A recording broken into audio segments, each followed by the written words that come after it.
آپ نے اکثر سوشل میڈیا پر کچھ ایسے مولویوں کو، کچھ ایسے واعظین کو، خطباء کو آپ نے سنا ہوگا کہ جو چیخ چیخ کر یہ شور مچاتے ہیں کہ جی مردوں سے مدد نہ مانگو، اور وہ مدد نہیں کرتے، اور وہ حاجت روا نہیں، وہ مشکل کشا نہیں۔ تو انہی لوگوں کے گھر کی یہ کتاب اور یہ معتبر حوالہ پیش کر رہا ہوں کہ جس سے سارے جھگڑے ختم ہو جاتے ہیں، کہ جب ان کے اکابرین نے اس کو مان لیا کہ قبر والے فوت شدہ مدد کرتے ہیں اور ان سے مدد مانگنی چاہیے، تو پھر جھگڑا کس بات کا؟ یہ میرے سامنے وہابیوں کے، یعنی جنہوں نے اپنا نام اہل حدیث رکھوایا ہے، اہل حدیثوں کے گھر کی یہ معتبر سورہ فاتحہ کی تفسیر، اور یہ کسی عام چھوٹے سے محلے کی چھوٹی سی مسجد کے مولوی کی کتاب نہیں کہ جس کا رد کیا جائے۔ اس خطیب کا، اس مفسر کا انہوں نے اپنی بہت سی کتابوں میں چرچا کی ہے۔ یہ ان کے امام، وہابیوں کے، اہل حدیثوں کے امام العصر حضرت مولانا محمد ابراہیم میر سیال کوٹی،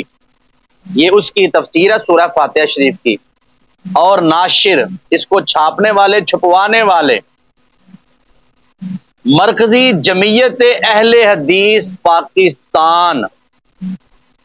اب کسی وہابی بندے کو، کسی اہل حدیث بندے کو شک تو نہیں ہونا چاہیے کہ یہ کتاب ہماری نہیں۔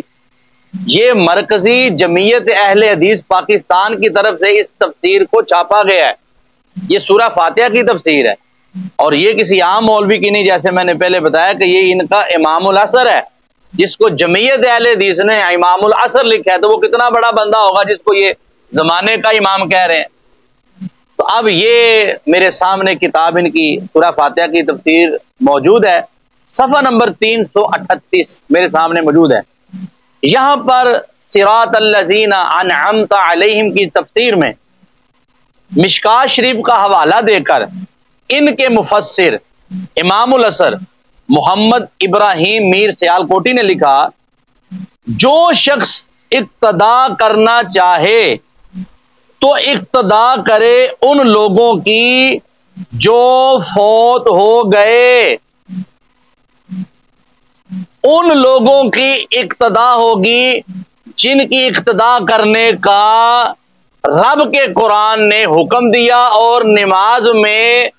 جن کا وسیلہ، جن کی مدد مانگنے کا رب نے حکم دیا ہے۔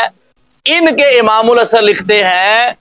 محمد ابراہیم میر سیال کوٹی صاحب لکھتے ہیں کہ یہاں سے جو اقتدا کرنے کا حکم دیا ہے کہ ان کا رستہ مانگو، ان کے نقش قدم پر چلو،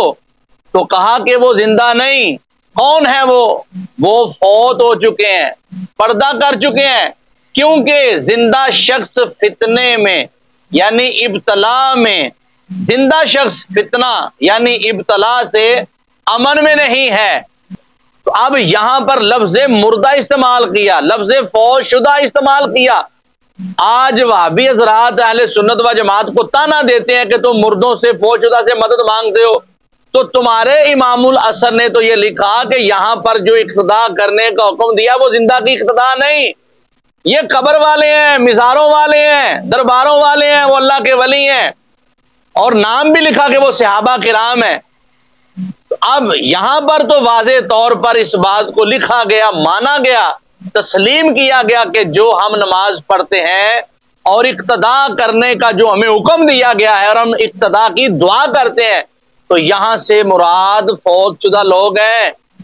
اب بتاؤ کدھر جاؤ گے بھاگ کے؟ تو پتہ چلا کہ تمہارے بڑے بھی اس عقیدے کے ماننے والے تھے، وہ عقیدہ رکھتے تھے کہ اگر ہم نماز میں جن کی مدد مانگ رہے ہیں وہ رب کے نیک ولی ہیں، وہ صحابہ کرام رضوان اللہ تعالی علیہم اجمعین ہیں، وہ تابعین ہیں جن پر رب نے انعام کیا ہے۔ تو اس تفسیر کے اندر تمہارے بڑے نے اس بات کو لکھ دیا ہے کہ جو اقتدا کرنے کا ہمیں حکم دیا، جس نے اقتدا کرنی ہے وہ کن کی کرے؟ ان لوگوں کی کرے کہ جو زاری پردہ فرما چکے ہیں، جو اپنے مزاروں میں، جو اپنی قبروں میں جا چکے ہیں۔ تو یہ ہے سچا عقیدہ اہل سنت و جماعت کا، کہ جس کو تمہارے بڑے بھی تسلیم کر گئے۔ اللہ پاک کی بارگاہ میں دعا ہے رب ذوالجلال ہم سب کو صراط مستقیم کی دولت عطا فرمائے، آمین یا رب العالمین۔